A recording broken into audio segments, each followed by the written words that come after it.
Jaalatamtootaa fi hordoftoota chaanaalii Abdii Ismaartii kabajamoo jirra nuti waaqaaf galatu alhamdulillah.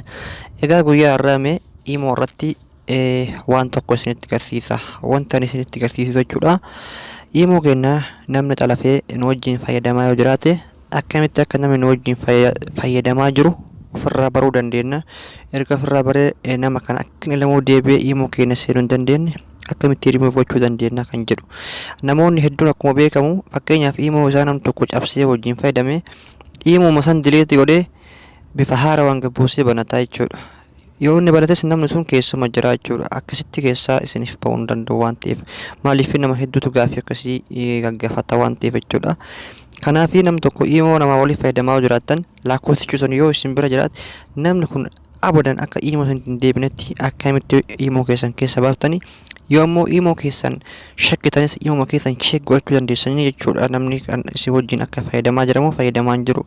Namni karaalee adda addaatiin icciitii kenna basaasuudhaaf jechuudha. Hin beekamu cabsee jechuun wanta adda addaan wajjin fayyadamuu danda'a waan ta'eef talafee jechuudha. Okay, amma isinitti agarsiisaa jechuudha. Imo garuu seettingiin gargara barreeffama isaa sirri ilaala. Okay, amma mee Imo kiyyarra seena. Erga Imo kiyyarra seene jechuudha. Bakka ta'e mallattoo profaayilii kiyyaa kana al takkaaf gattu jechuudha. Erga mallattoo profaayilii kiyyaa al takkaaf gattu amma seettingii ni filadha. Erga seettingii filadhee garuu filannooleen asitti beektanii hedduu Imo akkaataa adda addaatiif fida bakka itti wal qayyaree jechuudha. Isin garuu account and security wanti jedhu kana ilaaltanii amma isa dhumaa kana jechuudha. Account and security kana ni filadha. Yeroo kam jechuudha iddoo tokkotti bakka barreeffama gosa gosaan si fida waan ta'eef garuu account iddoo kana biraan dhabdan waan ta'eef account and security kana al takkaaf cuqaasa.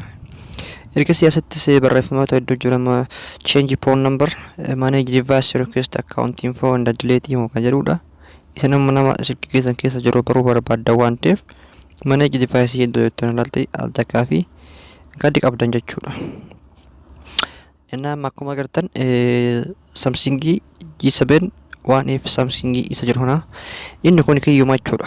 Yoo namni lama isii wajjin fayyadamaa jiraate iddoo kanatti keessan fidee iddoo kanatti kana fidaa jechuudha.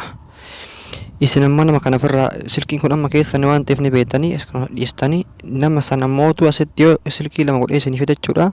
Silkii masaa yeroo takkaaf akkana gattuu hixanii lammaffaa fillee gattuu hixanii asitti jechuudha log out isiniin jedha yookaan remove jedha. Iddoo san gattuqxanii haala kanaan nama Imo keessan keessa jiru karaa salphaadhaan ofirraa bartanii keessaa Imo keessan irraa delete kaa'uu remove gochuu dandeessanii jechuudha. Akkasumas immoo kutaa itti aanu irratti Imo nama tokko koodii fayyadamnee jechuudha karaa salphaadhaan akkamitti xaalaaf akka dandeenyu jechuudha. Kutaa itti aanu keessatti qabadhee isiniif dhiyaadha. Yaada kaa'uu gaaffii yoo qabaattan na kaasuu dandeettanii jechuudha. Kanneen gammaatti viidiyoo kana like goone irrattan like godha. Akkasumas subscribe channel kanas godhuudhaan na jajjabeessaa isinin jedha. Oromoo ko isinin jaadhaa isinin kabaja.